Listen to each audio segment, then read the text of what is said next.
Out front now, Democratic Congressman Tim Ryan, who represents the Ohio district where a General Motors plant is scheduled to close amidst these mass layoffs announced today. Congressman, I appreciate your time. This all happened this morning, and now within the past hour, the president's come out and said he's got the magic wand when it comes to American manufacturing. Your reaction? Well, it's insulting to the almost 2,000 workers in our factory locally and almost 15,000 workers in Michigan and Ohio, not to mention the 4 to 5 times spinoff. So you're talking 50, 60,000 people, and the president says everything's fine, he's got the magic wand. It's insulting, Aaron, and I tell you what, he did not lift one finger. Sherrod Brown called him. We sent the president letters to try to get him engaged in helping us figure out what the future of this facility is. He was sworn into office. Weeks later, we lost the third shift at our plant. He got rid of the fuel efficiency standards. I warned him not to do that. It would hurt the small car industry. 2 weeks later, we lost the second shift, and now the plant is idle. So, and obviously, this is a significant plan, as are the others, right? We're talking about as many as 15,000 jobs that are going to be lost here. I want to play, Congressman, again, some of what the president said about this specifically. Here he is. I was very tough. I spoke with her when I heard they were closing. And I said, this country's done a lot for General Motors. You better get back in there soon. That's Ohio. And you better get back in there soon. So we have a lot of pressure on them. All right, that she or the her is Mary Barra. But, he's saying, look, I threatened. He's saying, I'm not happy with her. You better get back in there soon. You're a Democrat, but do you support the way he's talking and what he's saying now?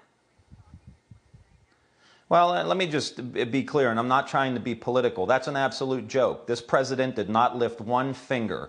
He's got executive time all day. He spends time on Twitter. He does nothing but try to divide the country and start culture wars. And behind the scenes, the American workers getting screwed by a company that got one of his huge tax cuts. I mean, if you look at what happened to General Motors, they got the auto rescue package. Quite frankly, that Mitt Romney was saying, let Detroit go bankrupt, and Democrats stuck their neck out. They just got a huge tax cut to the tune of $150 million this year.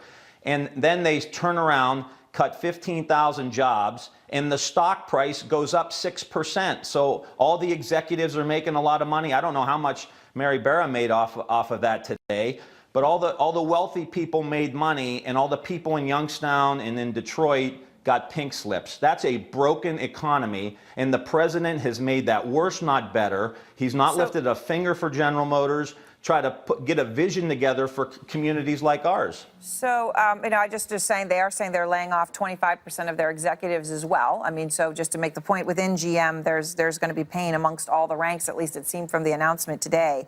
But when the president says that he is now going to take them on, I guess the question is, do you believe any of it? Let me just, here's what he said even last year. To your point, he's been saying he's going to bring these jobs back. Today, he said he's mad at Mary Barra. Here's among the promises he's made to your state.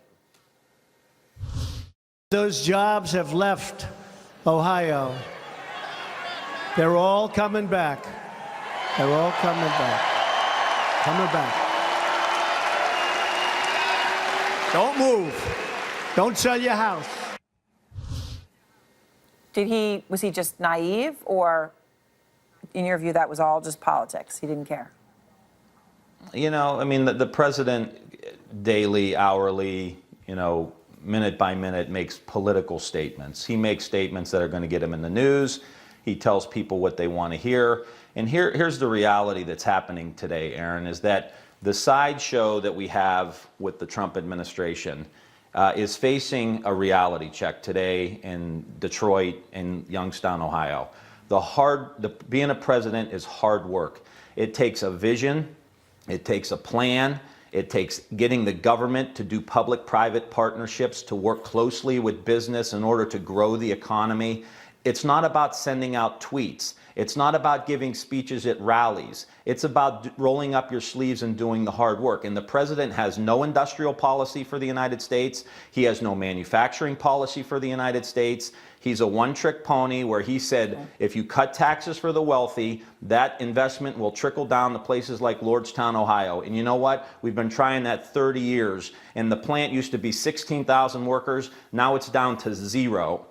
The supply chain is wiped out. We've got to get away from this supply side economics. We've got to start reinvesting back into the workers and the white collar workers as well. And the president doesn't have a plan to do that. All right. Well, Congressman Ryan, I appreciate your time tonight. Thank you very much.